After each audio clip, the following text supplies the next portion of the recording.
Okay, and welcome to today's recording from the O the Times, the Custom series, a look at the absurdities of modern life and how we all deal with them, usually from the cockpit of a works vehicle somewhere in the arse end of the Isle of Man. Today is no exception, but given the lovely weather we're having today, I have chosen a good view of a very undistinguished piece of Manx landscape, it has to be said. But never mind, we are where we are, so I'm going to crack on with what I want to talk about today, which is militant feminism and its rise and how we all deal with it. Now, I'm going to focus on the latter part of that. The former is quite a large topic, one we're all acquainted with, and needless to say that feminism has won. It is abundant in everything we do. It is infiltrated all facets of society, and needless to say, even the biggest knuckle-dragging misogynists have given up the fight. They realise it's a waste of time.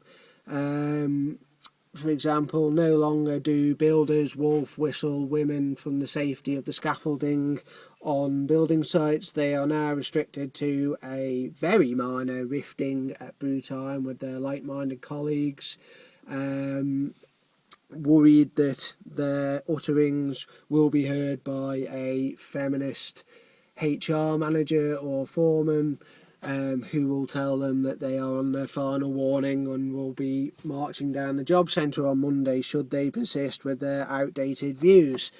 That's where we are. So the simple question is, what can we do about it? Well, the churlish answer is to take delight in winding up the feminists.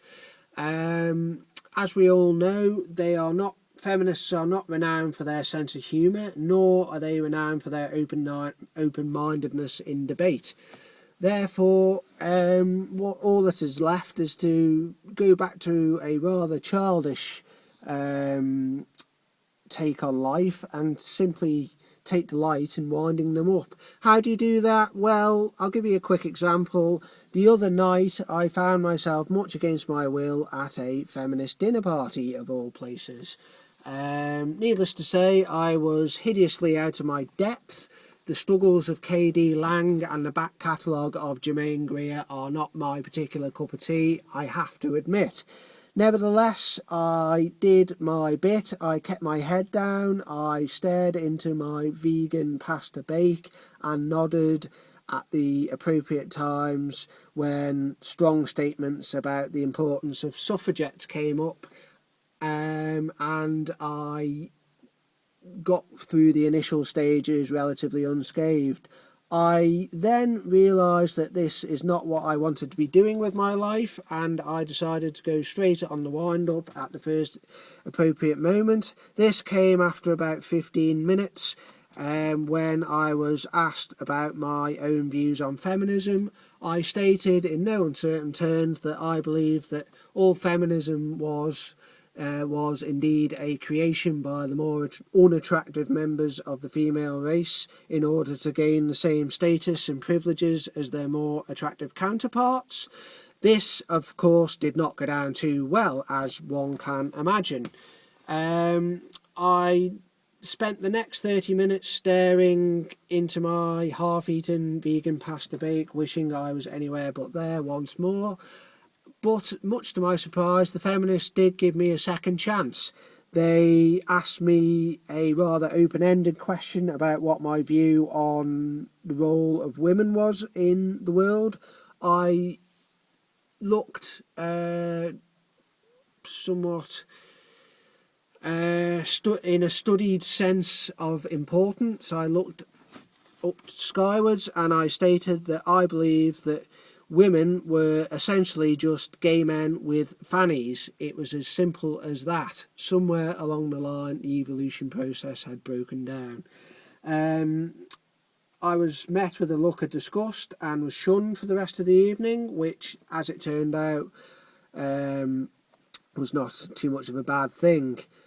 As the night drew to a close, I was once more engaged on why It was such a great thing that the next Doctor Who was going to be a female, and how marvellous it was that young girls now had a role model in the world of science to look up to. I rather aggressively suggested that they are living in cloud cuckoo land if they think that the dream of the average 10-year-old girl is to be a tardy Mac wearing, time travelling science geek, fighting psychotic monotonal dustbin lids. I rather much doubted that this would knock off the primary dream of 10-year-old girls, which was to be a footballer's wife when they grew up, complete with the fake breasts and hair extensions.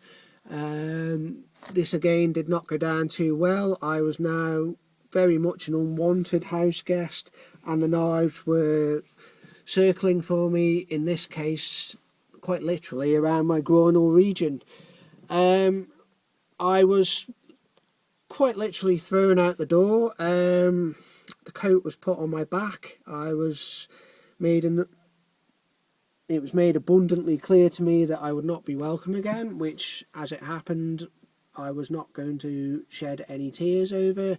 And as I was walking out, the host said to her other guests how much she was looking forward to the next week in work. She then let it slip that she was a HR executive.